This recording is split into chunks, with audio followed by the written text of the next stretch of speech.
चंद्रयान के रॉकेट में डाला जाता है कौन सा ईंधन?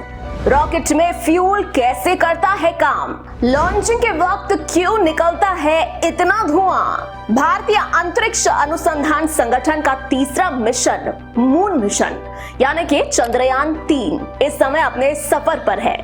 इसरो ने इसे 14 जुलाई 2023 को श्रीहरिकोटा से लॉन्च किया था और इसके बाद ये सफलतापूर्वक पृथ्वी की अंतरिक्ष कक्षा में स्थापित हो गया है। चंद्रयान 3 को उड़ता देखकर हम सभी के मन में ये सवाल तो जरूर कहीं ना कहीं आया होगा कि चंद्रयान 3 को ले जाने वाले रॉकेट में आखिर कौन सा ईंधन, कौन सा फ्यूल इस्तेमाल किया जाता है और ये फ्यूल कैसे करता है काम?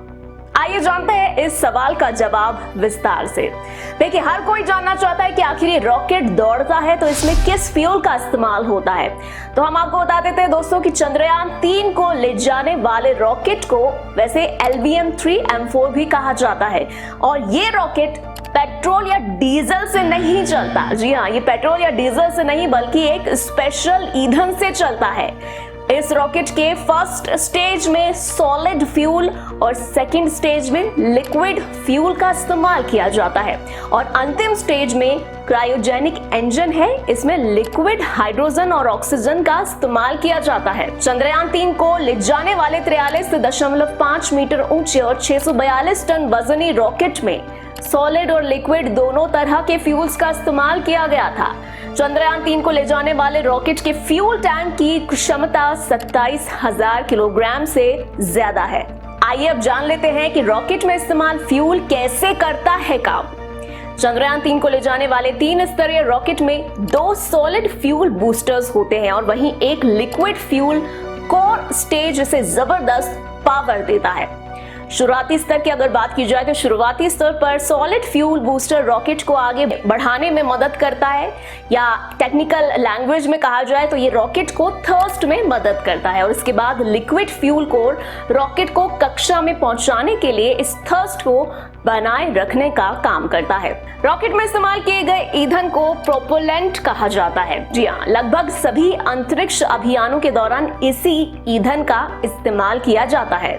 अब आखिर में जानते हैं लॉन्चिंग के वक्त क्यों निकलता है इतना धुआं। दोस्तों, चंद्रयान 3 की लॉन्चिंग के दौरान आपने देखा ही होगा कि रॉकेट बहुत ही बड़ी मात्रा में धुआं बाहर निकाल रहा था। दरअसल ये आग की लपटें, गर्म गैस और धुआं है और ये सभी चीजें रॉकेट के फ्यूल के जलने पर ही पैदा होती हैं।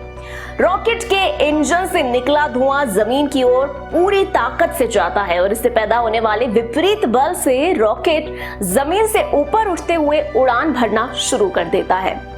जब रॉकेट फ्यूल या प्रोपेलेंट को जलाता है और एग्जॉस्ट को बाहर धकेलता है तो इससे ऊपर की तरफ एक बल पैदा होता है। इस बल को थर्स्ट कहा जाता है।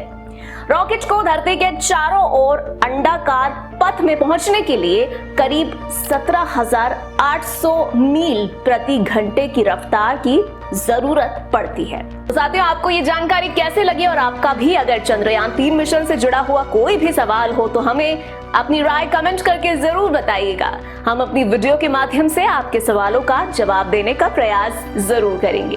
साथ ही साथ चंद्रयान 3 मिशन पर आगे और भी अपडेट्स आती रहेंगे हमारे चैनल पर, इसीलिए अपडेटेड रहने के लिए हमारे चैनल को सब्सक्राइब जरूर कर लीजिएगा।